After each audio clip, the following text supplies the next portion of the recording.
At 14:30 local time over the Yellow Sea, a Royal Australian Navy Seahawk was orbiting 4 miles off a pair of tankers running hose to hose.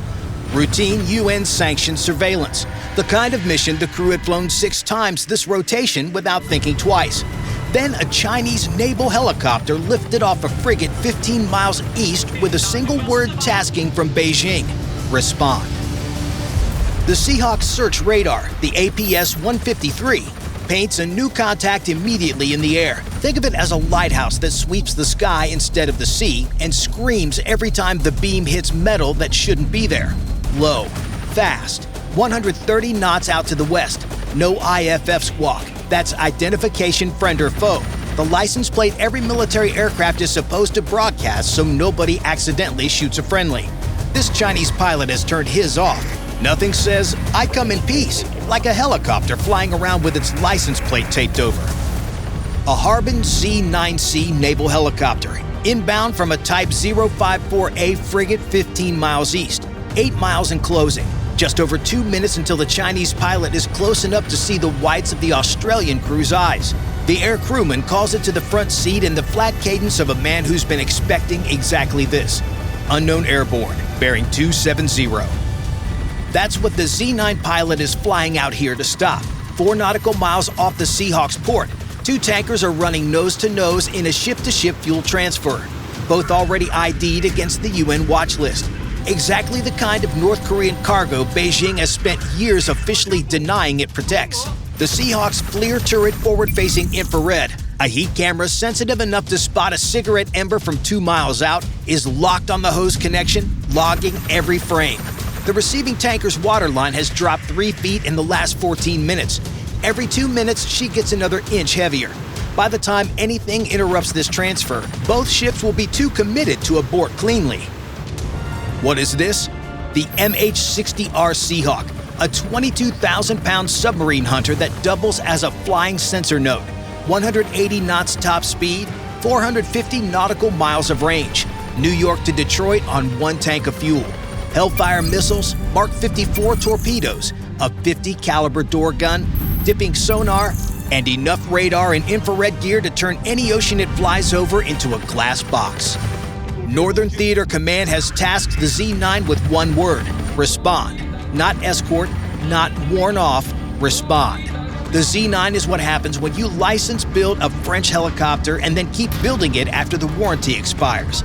First off the line in Harbin in 1981, airframe older than half the sailors watching it take off. The Harbin Z-9C is a 9,300-pound shipborne naval helicopter, Chinese license build of the French AS-365 Dauphin. 165 knots top speed, 540 nautical miles of range, roughly Los Angeles to Salt Lake City on 1 tank. Hard points for anti-ship missiles or lightweight torpedoes, a dipping sonar, and a radio suite built for a Cold War the rest of the world already finished. Beijing isn't sending it because it's the best tool for the job. They're sending it because it's the tool that's there, like grabbing whatever shoes are by the door when your wife yells the dog got out. You're not dressed for it, but you're going. And because someone in the 054A's Combat Information Center just figured out what the Australians were filming was a case file being built in real time. The Z-9C can match the Seahawk's speed and range on paper. 165 knots, 540 nautical miles, hard points for torpedoes, and a dipping sonar to cue them.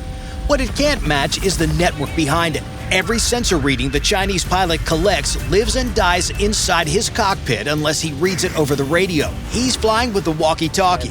The Australian is flying with the entire Allied Pacific on speed dial. In the front seat, the Seahawk pilot adjusts the orbit by 2 degrees. Not enough to shift the FLIR's view of the tankers, just enough to keep the inbound Z-9 in his cockpit's quadrant of the windscreen as it closes. The air crewman in the back keeps the turret fixed on the hose connection, but his left hand walks the secondary control to the threat warning display. 2 jobs, 1 pair of eyes. Like watching the road while also keeping 1 eye on the kid in the back seat. You can do it, you just can't do it forever. Standard MH-60R cabin choreography. Guard frequency crackles in every Seahawk headset. Foreign military aircraft, you are operating in proximity to Chinese maritime operations. Alter your course immediately. Chinese accent, deliberate, calm. delivered over open ocean, 180 nautical miles from the nearest Chinese anything. The Seahawk commander thumbs transmit and answers flat as the horizon. Chinese helicopter. This is Royal Australian Navy aircraft. International waters, international law, maintaining course and altitude. 90 seconds of silence on the frequency. The Z9 closes from 8 miles to 4. Close enough to know that the door gunner can see it through 50 millimeters of canopy glass without leaning forward. A gray shape against gray sky, growing every second. The Z9's tail rotor catches the afternoon light as the helicopter banks slightly to adjust its intercept geometry. Then the second call. Same warning, harder edge. Same response from the Seahawk. Same words, same cadence. The kind of radio discipline they teach at SAIL, Australia's flight school, in week 1. The third call lands inside 2 miles and drops the warning pretense entirely. Your actions will be met with appropriate countermeasures. Final warning. The Australian commander keys the mic one more time, repeats himself word for word, and cuts transmit. If you're keeping score, that was 3 radio warnings from a country whose nearest landmass was 180 nautical miles away. Like your neighbor calling the cops because you parked on a public street he can see from his window. 15 years of this legal interpretation, and it still doesn't sound right when you say it out loud. 4 minutes after the first radar return, the Z9 is inside 500 meters off the Seahawk's 3 o'clock, running matched heading and matched airspeed at matched altitude.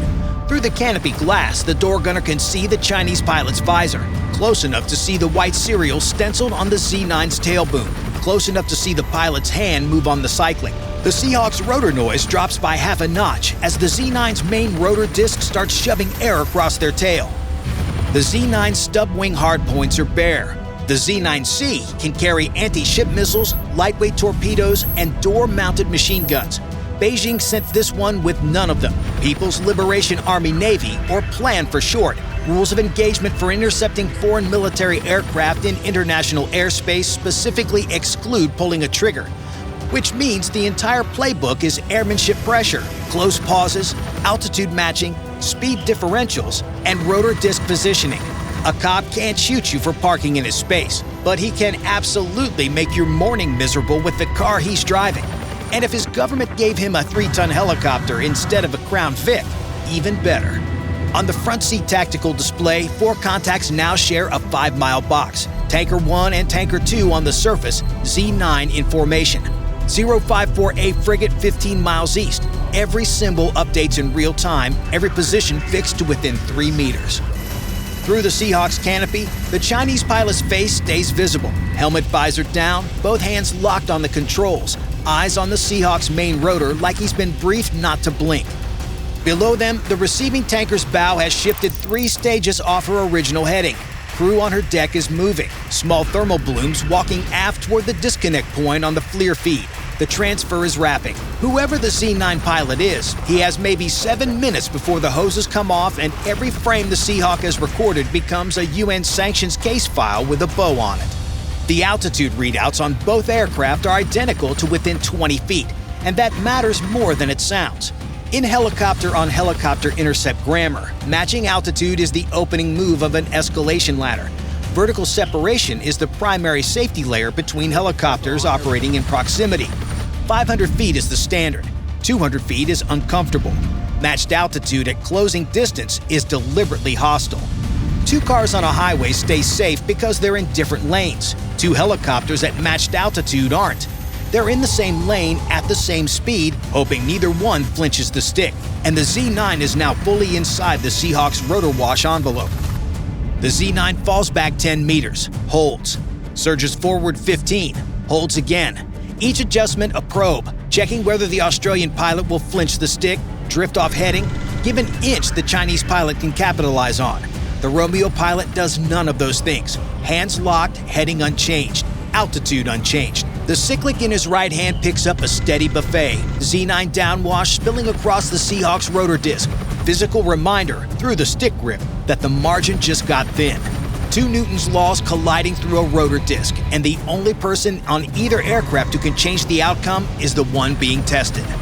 In the cabin, the air crewman is running 4 simultaneous auto tracks on a single display. Tanker 1, Tanker 2, the Z9 at 500 meters. The 045A frigate 15 nautical miles over the horizon.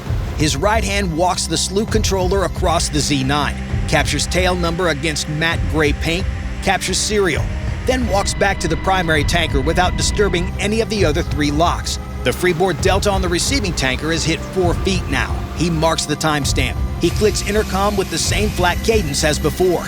Recording, broadcast. That's what the AAS-44 Charlie turret just pulled off. 4 continuous auto tracks running at the same time. 3 spectral channels. 1 Link 16 broadcast. The turret slews at 60 degrees per second and never loses a frame. It's a dash cam that never stops recording on all 4 channels in a spectrum your eye can't see. And it's plugged into a network the Z9 pilot doesn't know exists. Link 16 is a group text for warships, except the messages are radar pictures. They update faster than your eye can blink, and the read receipts go to half a dozen Allied capitals. Whatever the Seahawk sees, every Five Eyes warship in range sees it at the same time. By the time the Z9 has been in formation for 2 minutes, 140 seconds of intercept footage, full resolution, time-stamped, is already sitting on a server at U.S. Fleet Activities Yokosuka. The Chinese pilot's face, his tail number, his approach geometry, tagged for review, cannot be unsent. The irony is brutal if you do the math. A Z9 cost Beijing roughly $8 million to field, crewed, fueled, and airborne. Northern Theater Command just bet that airframe, plus the pilot, the aircrew, and the diplomatic capital of every denial the foreign ministry has issued for 7 years, against the chance it could spook 1 Australian crew off station. That's not a tactical calculation. That's a career officer reading a directive that won't leave room for no.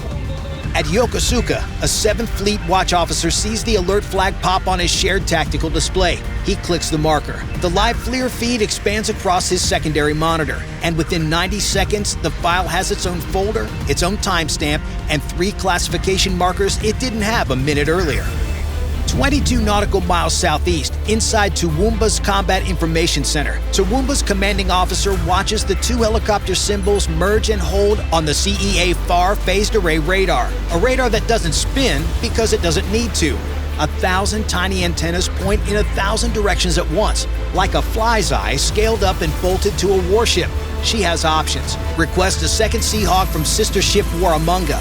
Warm up the ship's Evolved Sea Sparrow missiles, her primary air defense. Bridge-to-bridge challenge to the 054A. She holds.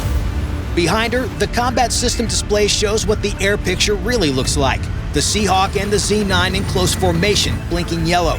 The 054A frigate 15 miles east at flank speed, repositioning to keep the helicopters inside her own defense envelope. A second planned combatant, the older type 052B destroyer, 50 miles further out, holding position, well inside missile range of everything that matters. The tactical picture isn't 1 Seahawk versus 1 Z9. It's a sensor node inside a Five Eyes network versus a Chinese surface group that just escalated by 1 rung.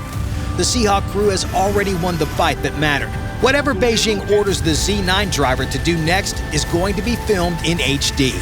Below the formation, the receiving tanker is finished, hoses retracted, black umbilicals coiling back into the donor ship's deck. The receiving vessel's engines wind up, bow swinging east, propeller wash building behind her stern, course correcting toward the Korean coast. The Z9 pilot's window for changing the outcome of the day just closed. The only thing he can still change is the Australians' willingness to come back next week. At 14:58, the Z9 advances from the Seahawk's 3 o'clock to slightly forward of 2. Airspeed up 10 knots. The Australian pilot's head snaps right against the harness strap. Reacquires visual through the frame between windscreen and side window. Chinese helicopter is now sitting in a wedge of airspace the pilot has to physically turn his head to see.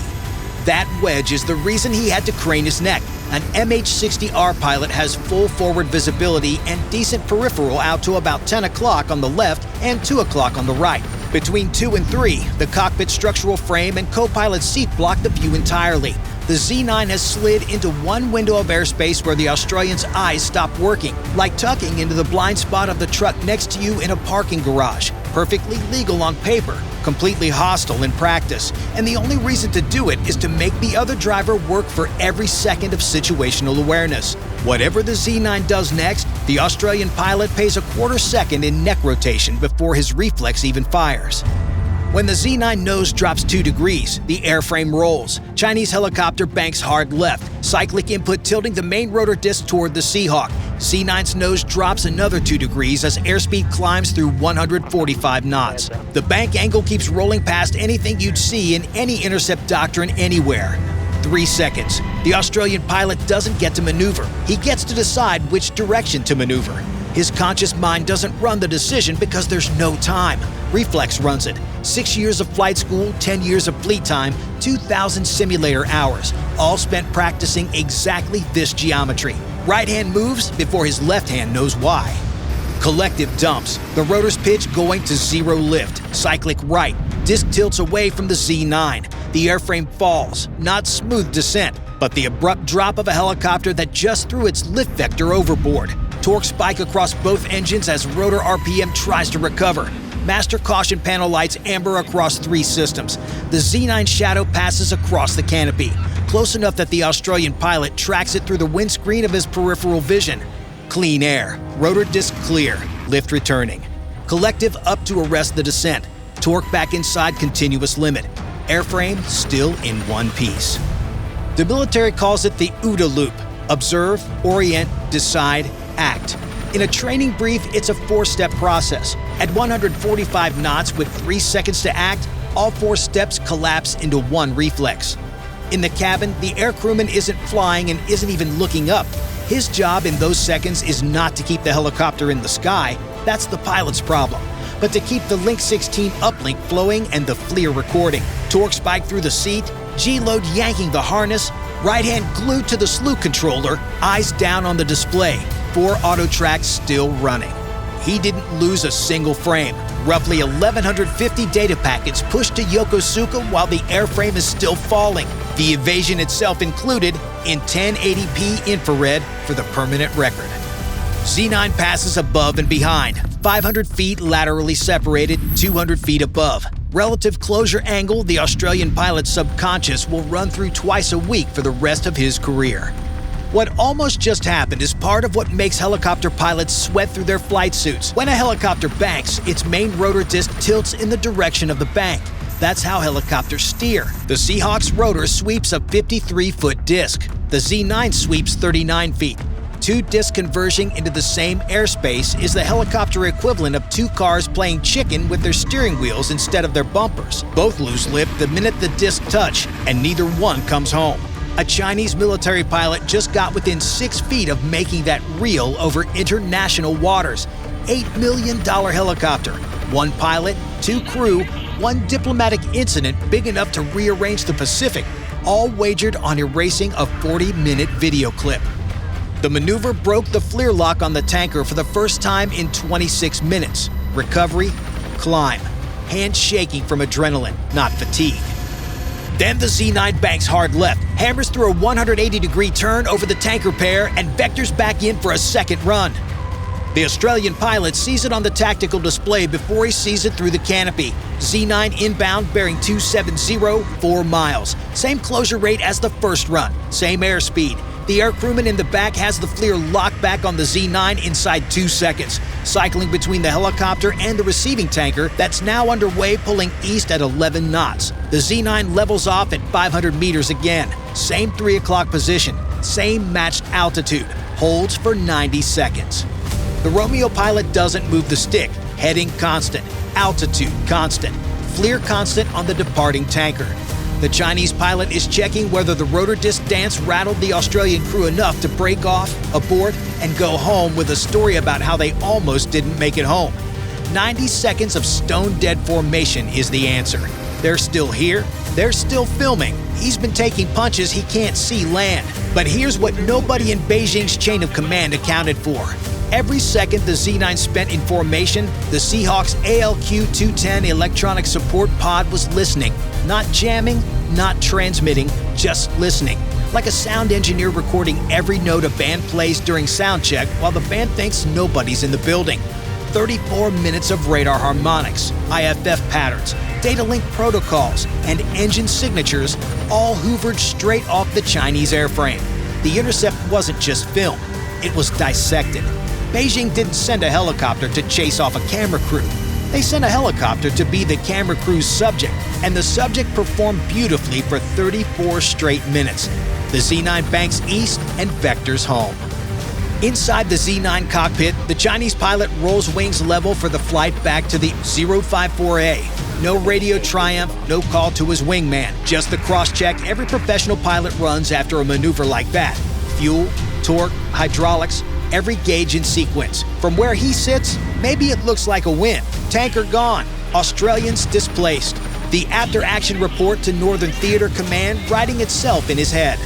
What he doesn't know is that his after-action report has already been written for him, uplinked, archived, and timestamped, sitting on a server at U.S. Fleet Activities Yokosuka in a folder nobody in Beijing can reach, where it's already being read. The Z9 that tried to break one video clip just donated the operational security of the entire planned Z9 fleet. 10 years of signals intelligence acquired in 34 minutes at a cost to the American taxpayer of exactly $0. If you enjoyed this video, watch our other video where the U.S. Navy responded to another Chinese helo in the South China Sea. Bye for now.